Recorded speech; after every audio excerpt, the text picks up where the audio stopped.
ఇంటింటికి సారాయి, ఇంటింటికి బ్రాందీ కొట్లు, ఇంటింటికి బ్రాందీ కొట్లు. సిగ్గుపడాలి. ఇంటింటికి మంచినీళ్ళ కనెక్షన్ లేదు, ఇంటింటికి గ్యాస్ కనెక్షన్ లేదు. రాబోయే రోజుల్లో ఇంటింటికి బ్రాందీ సప్లై చేస్తారేమో. బాధతో చెప్తున్నాను, ఎంతమంది ఆడ కూతురు మెడలో పుస్తెల తాళ్ళు తెగిపోతున్నాయి, ఎంతమంది కుటుంబాల దీపాలు ఆరిపోతున్నాయి, ఎంతమంది పిల్లలు అనాథలు అయిపోతున్నారు, ఎంతమంది తాగుబోతులు భర్తలు రోడ్డు యాక్సిడెంట్లు జరిగితే తన మీద ఆధారపడే కుటుంబాలు రోడ్డు పడుతున్నాయి.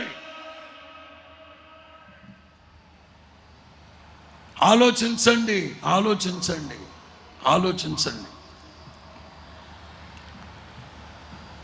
దేవుని మందిరాలు ఎక్కడుంటే అక్కడ ఎందుకు కొల్చాలి, ఎందుకు నాశనం చేయాలి?